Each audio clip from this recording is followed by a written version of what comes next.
welcome to Kate's Kitchen. I'm Kate. Today we're going to be doing an old-fashioned corned beef and cabbage. We're going to start out with a 3.5-pound corned beef that I have left the fat cap on because that gives us lots of flavor, but when we're finished cooking we will take the fat cap off. We're going to be doing it today in our Instant Pot. As you can see right there, it's off and we're loading things up into it. I have an Instant Pot trivet, which makes it much easier to get things in and out. And we will load the corned beef on the trivet. And then put it down inside the Instant Pot, just like that. Get that bowl out of the way.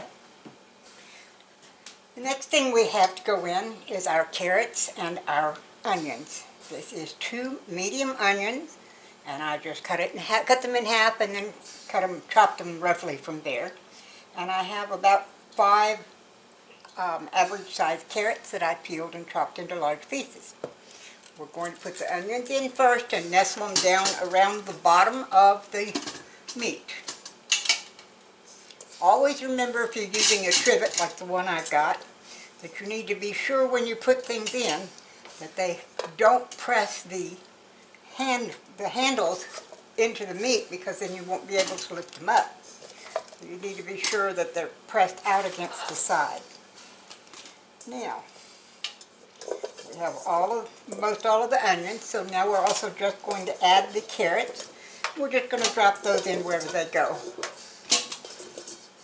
We've already got the onions down there nestled in, holding the handles back. We don't have to worry too much. The next thing I do, and not everybody does this, is I have some small cloves of garlic here, which I have peeled and smashed. And we'll just drop those in. And I have 4 cups of homemade beef broth, and I am going to dump 3 of those 4 cups in.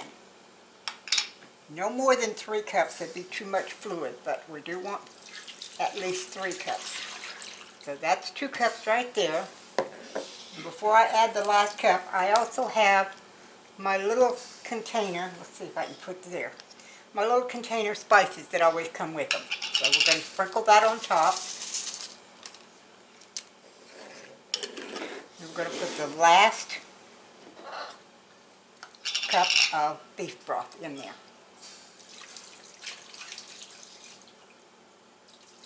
There we go. Now that's all we're going to put in for now.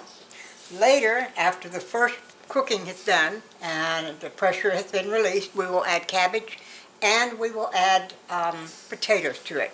But you don't want to put either of those in now, because we're going to put this on on pressure cook, and we're going to cook it for 90 minutes. So the next thing we do is we put our lid on. Make sure it's down. Put it on sealing, not on venting. And I'll come around the other side where I can reach it.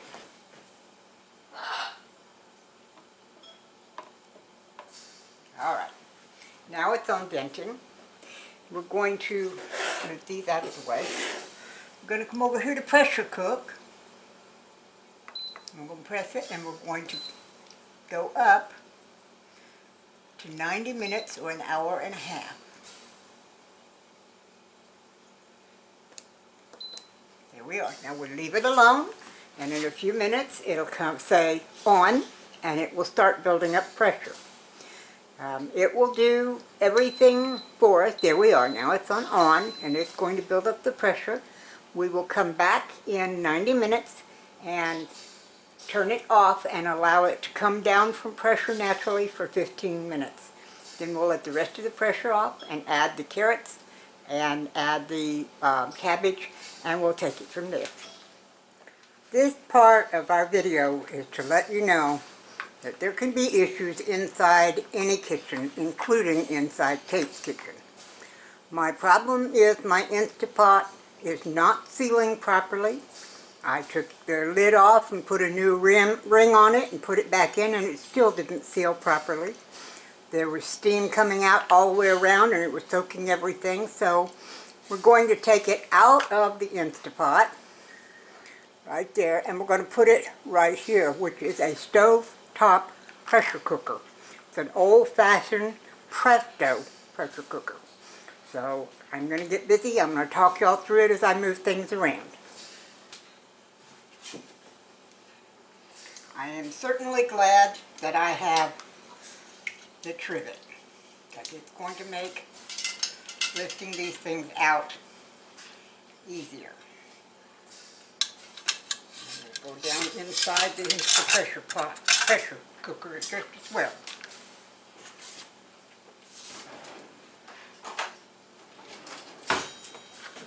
Now we're going to remove all of the veggies and the broth and put them in here too.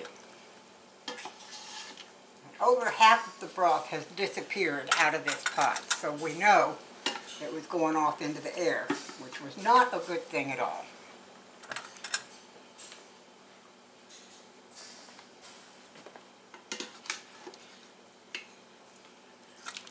Fortunately, the Instapot is an electric pressure cooker, and this one that I'm putting things in, my Presto, is a stovetop pressure cooker. So I don't have to adjust for cooking times. I can still go with the same amount of cooking time. I will need to add some more fluid, get it on the stove, and then we will have to monitor the pressure that comes up inside it to be sure it doesn't get gets done properly. We'll put it that way. This is the rest of that beef broth that we put in. Pour that down in there.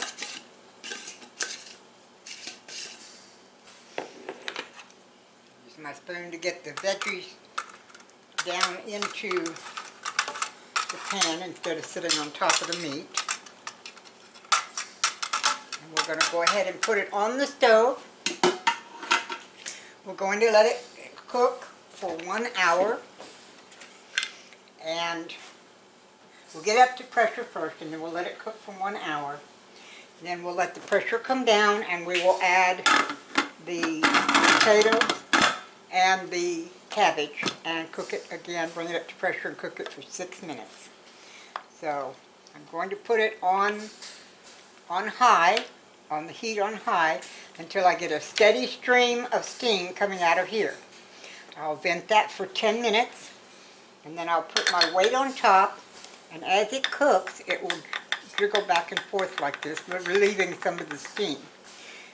When I get to the point where it's not just going real fast, but it's a gentle rocking motion, I'll turn the temperature down and watch it until it settles into that, and then we'll let it cook for an hour at that.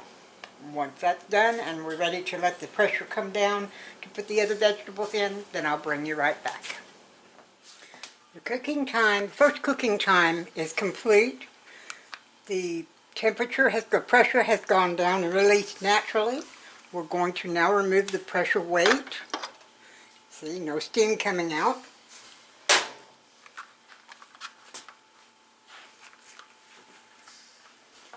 Okay.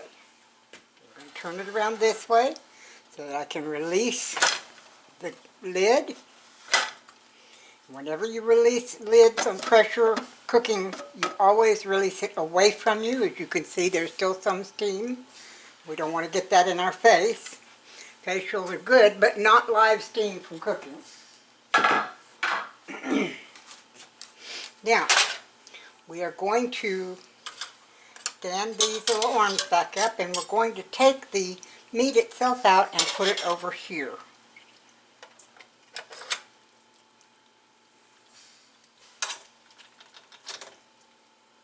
Alright. Now, let me see if I can show you. Kind of hard to show you, but there are the vegetables that we cooked so far. And what little bit of liquid is left. Get this put back down. The next thing we're going to do is we're going to add potatoes and cabbage. I had 2 large potatoes that I cut into pieces. We're just going to drop those down inside.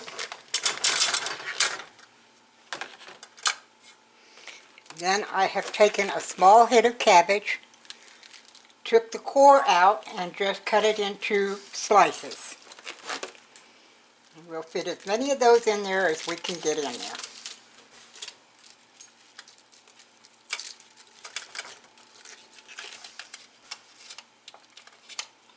Looks like we're going to get a little less than half. Well, maybe might be able to get the rest now. There we go. Okay. I need to add a little more water to the pot. I'll be right back. This is, after all, pressure cooking. It does require fluid.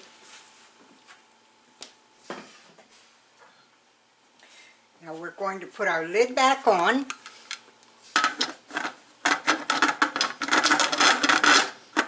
Well, it's kind of hard to do one-handed. Let me get a hot pad over here. There we go. Now we close it back down. Going to turn the steam back on and bring it back to pressure on high. When we start getting steam out of it again, we'll put the weight back on it and we will let it cook at high steam or high pressure for 6 minutes. At that point, we'll turn the heat off, let it go back down naturally, and it will be ready. Meanwhile, we're going to keep the meat covered because we want it to stay warm. So I will bring you back as soon as all of this has been done. The veggies are all cooked and the pressure's come down. I took the little weight off and now we're going to open it up. And again, whenever you do anything with pressure, always open it away from you. I'll move this over to the sink. And now you can see all of our wonderful veggies. What we're going to do is we're going to scoop the veggies out and put them in this bowl.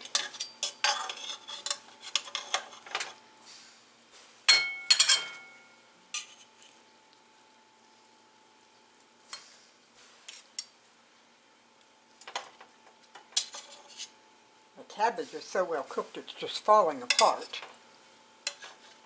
But I need to get the potatoes and carrots down and onions down below, so I've got to keep working.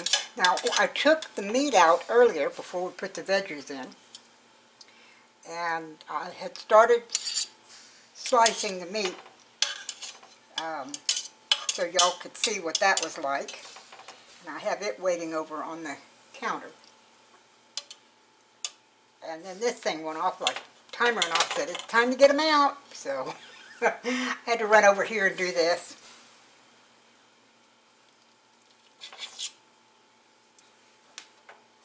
There's a lot of our cabbage. These other veggies, of course, get pretty mushy since they're cooked in under pressure. But I try and get at least some that we can eat. Like the potatoes are in pretty good shape.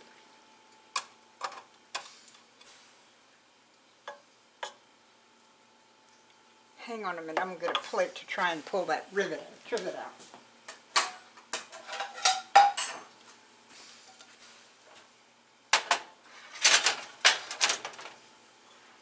See if I can't get this up, it might make getting the other veggies a little easier.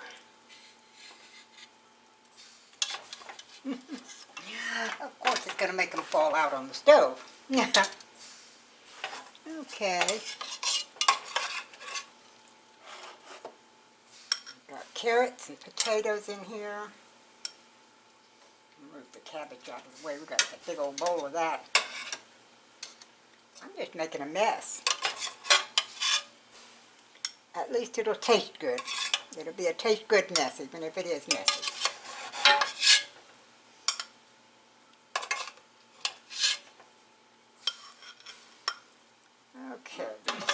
got some potatoes.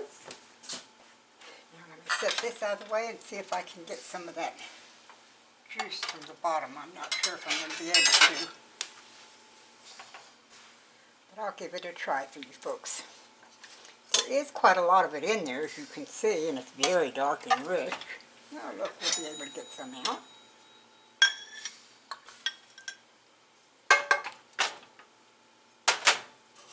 Oh, this is going to be wonderful. It's going to taste so good.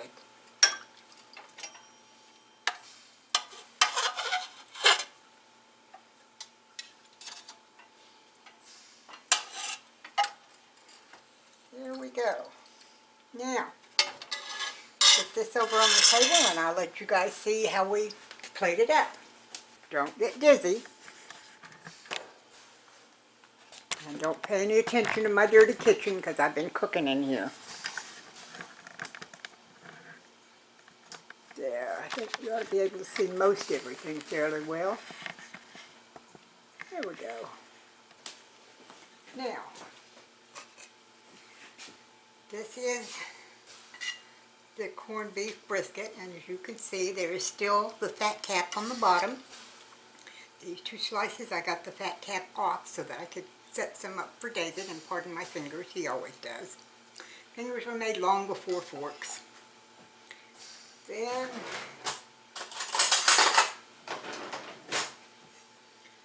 we need to put some of this wonderful cabbage over here.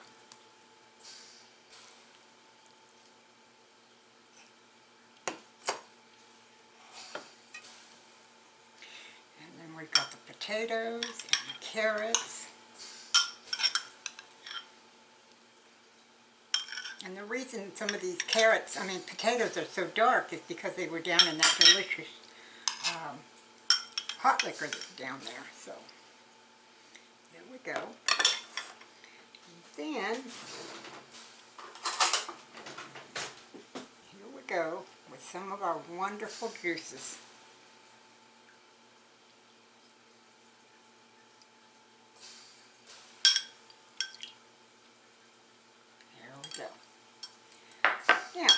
I'll take you in with me. I'm going to turn off the camera, set this up, and then we'll go see how Dave likes it.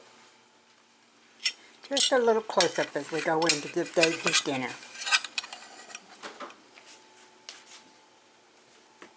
I have a little cat that's following along at my feet.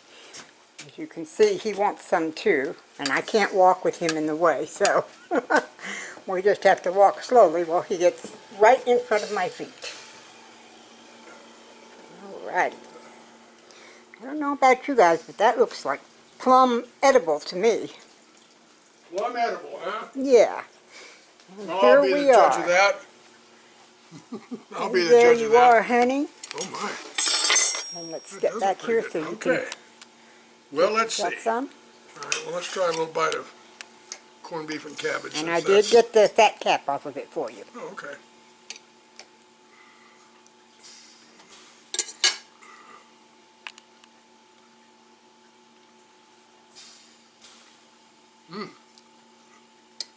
That little bit of gravy is good too. Thank you. That's just some of the pan drippings. You done good, darling. Thank you. How many Very good. thumbs up do I get? Oh, at least two. Oh, cool. Oh, my God. Thanks. Thank you. Very We're good. going to go back in the kitchen, y'all. This just goes to show you that if you keep your head when you're in the kitchen and things go wrong, think about what's going on, make a logical decision on what to change, like if your Instant Pot doesn't work, take out your old-fashioned stovetop pressure cooker and go at it again. It makes wonderful, delicious dinner, and as you heard David, it really tastes good. And now I'm going to make myself a plate and I'm going to eat too.